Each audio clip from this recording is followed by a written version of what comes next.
right, 23 minutes before 10 o'clock. Thank you for tuning in. One of the things about February, Robin, is that we get a lot of talk about love. I wonder why. Yes. I wonder what it is about February that gets that kind of an interview going. We have another great book to talk to you about. It's called Smart Relationships, How Successful Women Can Find True Love. And Dr. Leslie Beth Wish is the author of the book, and she's on the phone to talk to us about the book. She also happens to be the founder and co-director of the Counseling Network for the Special Operations Warrior Foundation. So that's kind of cool. She's a faculty member at Florida State University. She just told me off there she's down in Sarasota near my brother Bill. She's a psychologist and a licensed clinical social worker. So she's got a big business card with lots of credentials on it and a wonderful book. And I'm going to kind of eavesdrop as you ladies talk because, you know, successful men maybe have the same tips that are useful. Dr. Leslie Beth Wish, thank you for being on the air. And Dr. Wish told me that I could refer to her as LB. I don't want anybody to think I'm being rude, but she did kind of give us the go-ahead with that. Good morning, Doctor. Thank you for being on the air with us today. Thank you so much for having me. And what do you do in Sarasota? Is that a satellite campus or something of the Florida State University? No, I live here. I was scheduled to do continuing education for Florida State. I don't know if they're still doing that anymore. I think they discontinued it. But I've been based in Sarasota for about 20 years. Oh, okay. So here's my question as a man. The women that I know who might want this book or need this book are on Facebook. And Facebook gives me an opportunity as a man to kind of, you know, be privy to information they probably wouldn't share with me normally. And one of the things that you see from ladies who are, you know, maybe in their 30s or 40s, and for one reason they're single or divorced or whatever, and smart, is that it's slim pickings. They find nuts. They find jerks. They find, you know, everybody other than the one that they're looking for. Why is that? Why are they having such a hard time? As a man, I see lots of guys that seem like they'd be perfect. There are lots of great guys out there. You know, I once had a really good friend a long time ago who was moving to a very small town, and she was single, and she was very worried that she wouldn't meet anyone. And I said to her, don't worry. Every small town has got good guys. And sure enough, she found a real good one to marry. But why did she find someone? Because she did what a lot of these other women who are complaining can't do. Number one, she could read people well. She had instincts and built instincts on people reading skills.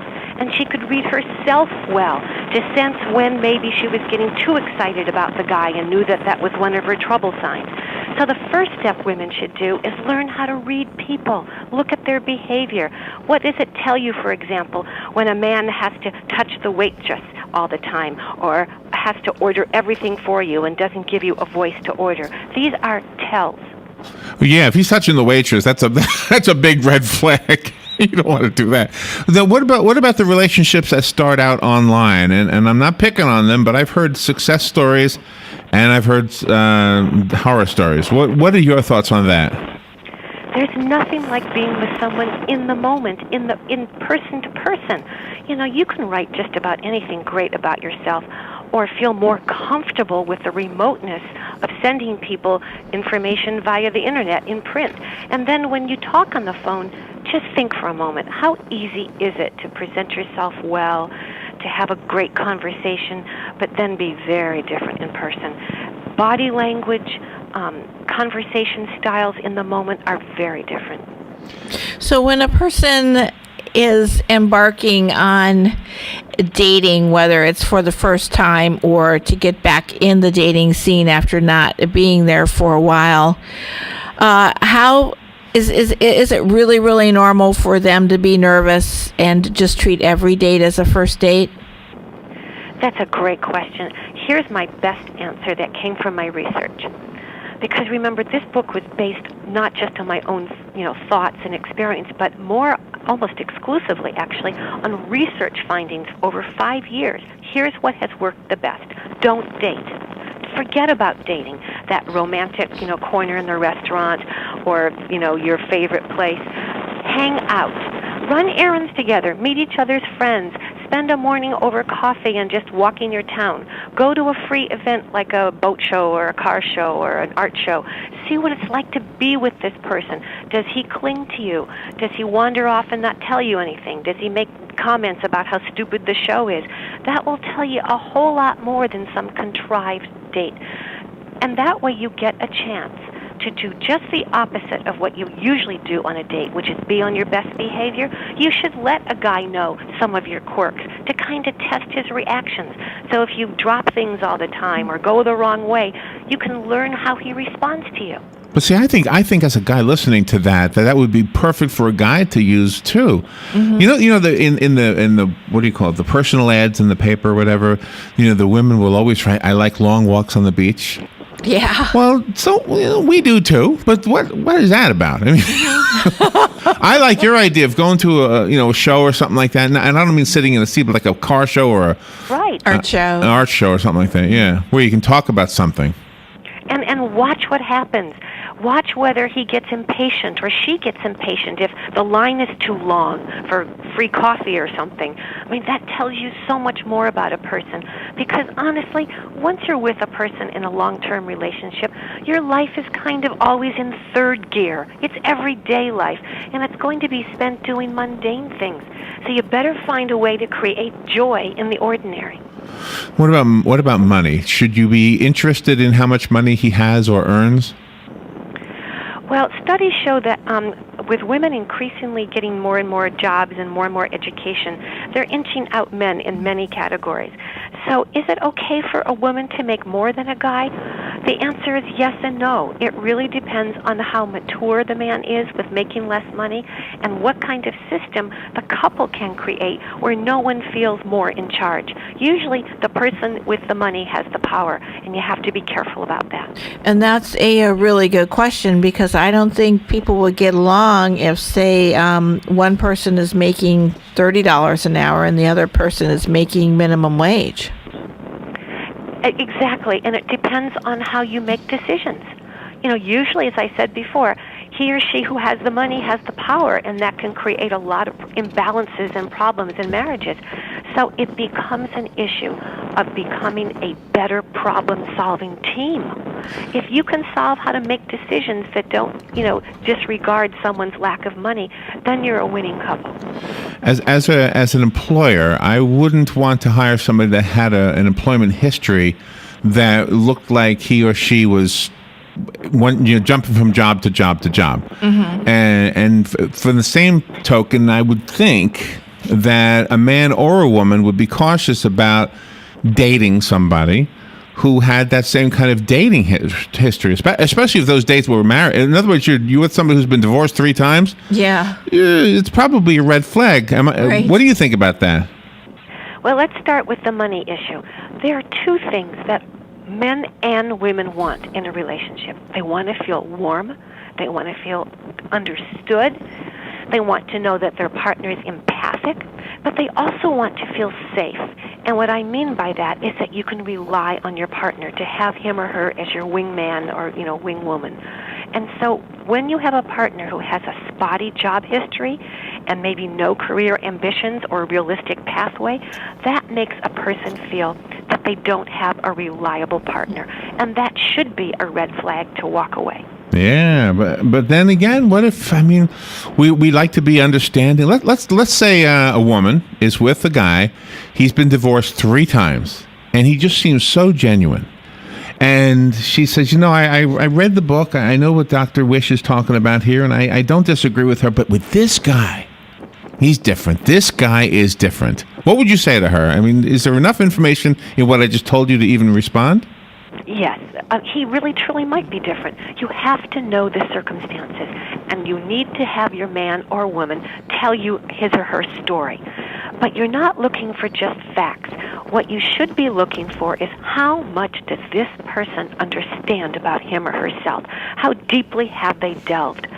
That should be your cautionary road, and that should be what your focus should be. Because I do know I have lots of clients who've been married a couple of times, and they're very good matches and make very good, marriages and relationships later. So don't rule it out. Just put on all your warning bells and make sure you can get really good, important information. The book is called Smart Relationships: How Successful Women Can Find True Love. Dr. Leslie Beth Wish is the author, and she's our guest right now. Robin? How about sex? What kind of a role does sex play in a dating relationship? Well, one of the number one questions that comes up when I do shows like this, particularly if there are call-ins, is what's really wrong with having sex right away? Because, in this culture, it used to be that you had sex when you were committed or already married. Then it moved to sex by the third date. Now you don't even have to have a date. There's sex before a date. There's a long history. Man, I am left out of everything. There's everything. It's sexy right on demand, right? So what is wrong? Where are you, Sarasota? All right, that's not too far. I can get visit? We have lots of that behavior here. No wonder my brother lives there. Yeah. I got a story to tell you real quick, and I'm not offending anybody. I doubt that he's listening. But I know a guy who, when we were younger, was a real playboy. I mean, he would have 3 women going at one time. They didn't know about each other. Once in a while, you'd have one who found out about the other, and she'd be all mad at him. And once in a while, he'd have a serious relationship, and then he'd still be playing around behind her back. He was a cheater. Absolutely a cheater. And he would always tell me about these women. He'd call me up. He'd say, I'm not going to believe this one. I'm with her. One day, he started talking about a woman that he met in a different tone of voice, in a different way. And I said, you're in love. I said, you're done with your day. You're done with your days of being a playboy. This is the one you're going to stick with. And he's been with her now for probably 20-something years. So it's been a long time. So my gut instinct was true. What was reliable, whatever. So my question to you, as a woman talking to women, doctor, if you find a guy, and let's say I'm his friend, and she's my sister, and she says, what do you think about him? And I say, God, he's a playboy. He's going to hurt you. He's going to drop him left to right. But maybe my sister is the right one, and he's going to suddenly change tone because all of a sudden he found the right one. Because I think that happened to my friend. Mm-hmm. How does she, I don't know, what does she do? She's getting this report from somebody who knows him well, and yet the report might not be reliable if indeed they click. Well, here's my advice to all women, regardless of the situation. Hold back on sex. Yeah, I'm with you. Not because of ethics or morality or religious convictions. I mean, those are important. But here's the core of it. Having sex too soon is a form of emotional dysregulation. It means that you are too anxious, you're desperate, you want reassurance, you fear abandonment and being rejected so much that you rush the relationship. And what happens in your brain is that oxytocin, one of the brain's hormone chemicals, kicks in, and you end up feeling more attached and cloudy-eyed to someone you don't even know. So the goal here is to take your time. You don't want to lose control of your emotional control. Think of that. If we had an audience, they'd be standing up right now and cheering, especially if they were mature enough. We at nighttime we have John Tesh's radio program, and every now and then we have him on. Do you know who he is? First of all, the musician. Of course. Okay. Yes. So he's married to a very beautiful actress. What's her name? Connie Selica. Connie Selica. Yep. So he and she decided when they were dating that they would not have sex until they were married. Right. And I asked him about it, and he said, what's interesting about that question is that it wasn't something he ever expected people to focus on. Mm-hmm. It came up in an interview, and he mentioned it, and suddenly it was on the cover of People magazine. But he attributes that to why they are still so happily married after all these years. And that's the framework that they created. You don't have to follow that model. But some people want to because of all kinds of personal reasons. But right. The main point is take charge of your emotional neediness.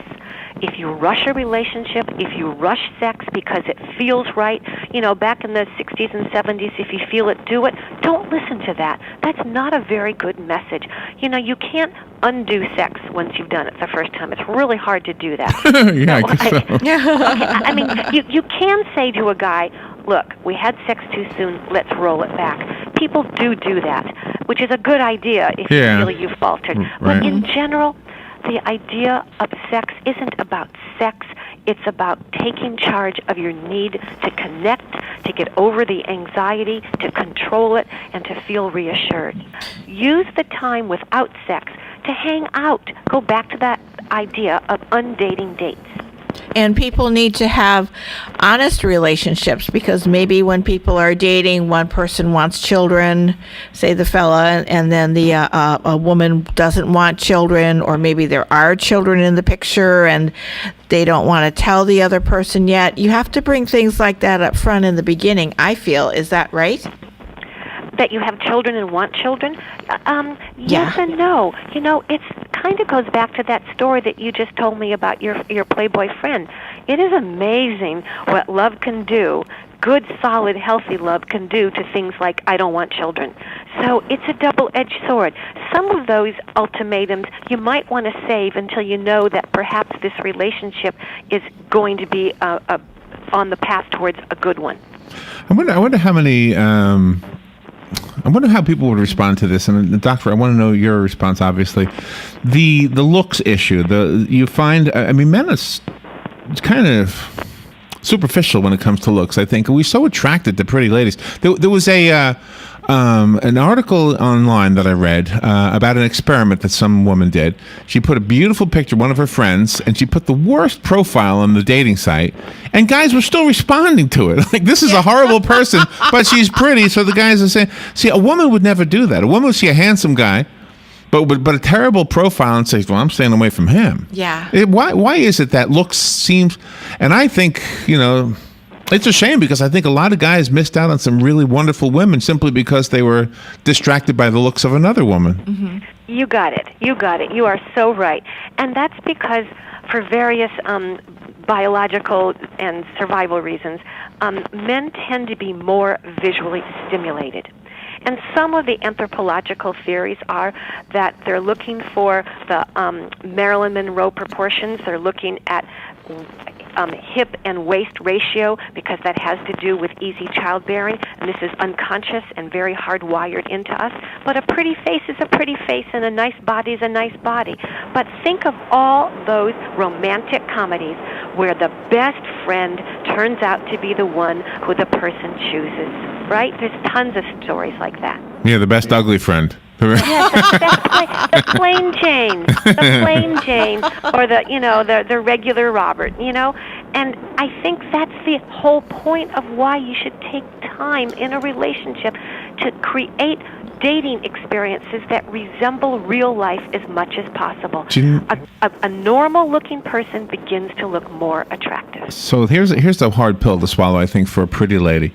First of all, a pretty lady knows she's pretty. That's my theory. A pretty lady knows she's pretty, and every guy who's interested in getting to know her for whatever reasons is going to want to get to know her. So she's in a position, if she's really looking for somebody to date, she's got to really be able to see through this. I mean, is he attracted to this biological thing you just described, or is there some? And there was a Rod Stewart song, and he goes, at first the attraction was purely physical, and is it? I don't remember what song it was, but I don't remember. But anyway, regardless of what song it was, but if attraction is purely physical in the beginning, can't it develop into something better? Yes, absolutely. But slow down the sex anyway. Still do that. Still, that's still women's first move. She's in charge of that. She's the gatekeeper. And with Valentine's Day coming up, should chastity belts, should that be the first date for people, or should you do it before? Have sex or go out on a date? No, go out on a date. Should that be the first date on Valentine's Day? Yeah, really, I Should didn't know what you meant either. Yeah. Oh, well. A first date on Valentine's Day is horrible pressure on the man.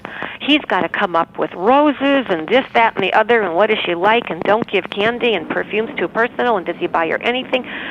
That's when you should go for the walk on the beach or play in the snow. Make it fun. Make it fun. That would be a much better Valentine's Day date, particularly for a first date. Because when you do an activity together, it arouses the brain and creates closeness, particularly if it's something different and new and out of the ordinary from, a romantic dinner. That would be a much better choice. Dr. Leslie Beth Wish is our guest. She wrote this book called Smart Relationships, How Successful Women Can Find True Love. And we do have a phone call. Are you okay with taking phone calls, first of all? I'd love to take a phone call. Okay, let's go to the phone. Good morning. Thank you for being on the air. You're on the air with Dr. Wish. Hey, this is I won't mention my name. But I was married to a wonderful woman, had 3 wonderful boys, and she died on me. And then I started running around, and I just didn't like running around, but I run around. And every time I pick my Bible up, and sit there and read it, and it said fornication, fornication. It told it drive me crazy.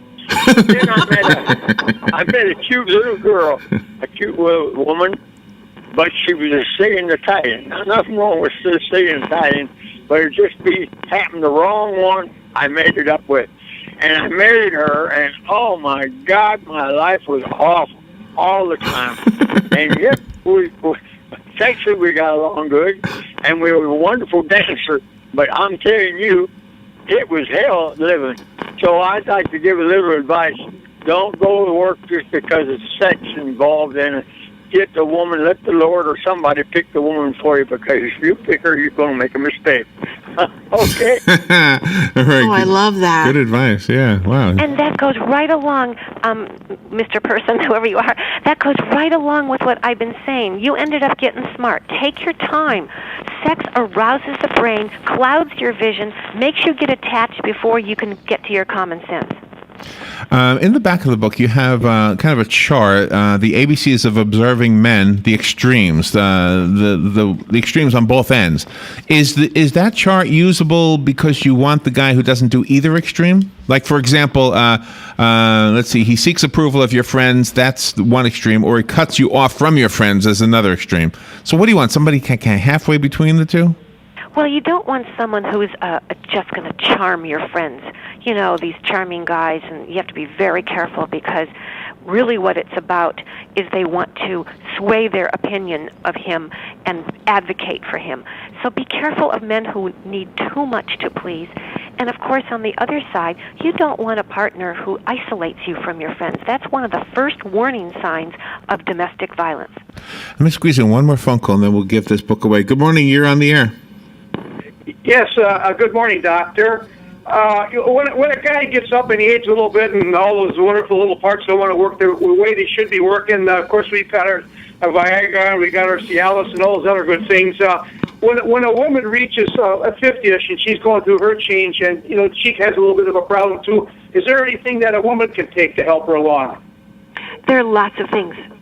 Definitely. There's medication that she can ask her gynecologist for lubrication. She can also talk to her doctor about lack of sexual interest.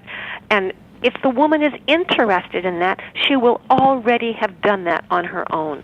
Okay. All right. I have a copy of the book. It's called Smart Relationships. If you call me, I will put your name on it. It'll be waiting for you here at the radio station at the Paddock Mall, and the rest of us have to go buy it. So let me start with websites. Doctor, do you have a website? Yes, I do. Thanks for asking. It's www.lovevictory.com. Love Victory. I like that. And is the book at the normal places? Amazon, Barnes & Noble, Books A Million, all those places? It's definitely on Amazon. It might be still there at the other bookstores, but they'll order it for you. It's very easy to order because it's been published by New Horizon Press, which is a wonderful publisher and easy to access. Okay. Doctor, thank you for being on the air with us today, and have a happy Valentine's Day yourself. I looked at your photo. You're a beautiful lady yourself, so you're probably swatting them off like flies, too. Sarasota. In Sarasota, yeah. And by the way, my brother's a veterinarian, so if you have a sick animal, he'll help you. Well, I love being on this show. You guys are great. You've got a good sense of humor, and most importantly, you get it. Well, I don't get any, but she gets some, I'm pretty sure. Doctor, thank you for being on the air with us today. Thank you so much. All right, we'll take a break and be right back. We're listening to WOCA News Talk 1370, Ocala's source for what's happening in today's hottest, up-to-date news and topics. CareerSource Citrus Levy Marion, formerly Workforce Connection, is your partner in employment solutions. Whether you are looking for a job or searching for a great new employee, CareerSource Citrus Levy Marion is here to help with a full menu of services, all at no charge. To learn more, drop by one of our career centers, visit our website at careersourceclm.com, or give us a call at 1-800-434-JOBS. CareerSource Citrus Levy Marion. New name, same focus on solutions that work for you. Hey everybody, this is Kelly Hart, your new host of the Ocala Magazine radio show. Join me every Friday at 10 a.m. when we bring the pages of Ocala Magazine to life with in-depth interviews from and about your community. So don't miss Marion County's favorite city magazine, Ocala Magazine, every Friday at 10 a.m. right here on 1370 AM and 96.3 FM, WOCA, The Source. Stay informed on everything going on in the villages with the Village Spectator newspaper. The Village Spectator is exclusively devoted to the villages with news, commentary, and more. And yes, they have Tom's Picks, a free referral for people who are looking for a company to do work for them. Tom's Picks will refer the company that fits your needs, and all we ask is that you tell them where you heard about them. Call Tom's Picks at 804-1223 and pick up your copy of the Village Spectator today. Now read Ocala Downtown newspaper online. Legally Yours, brought to you by Fuller & Fuller Attorneys at Law. On the air every Wednesday morning at 10:30 a.m. with John Fuller, a board-certified civil trial lawyer for over 25 years. John welcomes your questions, from business to complex family matters to legal disputes. So tune in every Wednesday morning at 10:30 a.m. for Legally Yours with John Fuller, right here on WOCA 1370 a.m. and 96.3 FM, The Source. Gene Powell Pasture Mowing. Our tractor services include bush hog, disking, front-end loader, box blade, and stump grinding. We also have zero-turn mowers for the smaller paddocks, aisleways, fence rows, and lawn care. Fence row spraying is also available for weed control. We are licensed and insured. Gene Powell Pasture Mowing, 352-629-2440, or online at powellgene, Gene, at yahoo.com. Gene Powell Pasture Mowing. Habitat for Humanity of Marion County is a ministry dedicated to improving lives by providing affordable and decent housing. Help them help others by visiting the Habitat for Humanity Ocala Restore at 926 Northwest 27th Avenue. To schedule a donation, give us a call at 401-0075 and we'll come pick it up. For more information, visit ocalarestore.org. Habitat for Humanity of Marion County. Building homes, building hope, building community. Here's what you may have missed on the John Tesh Radio Show. Just say anything as long as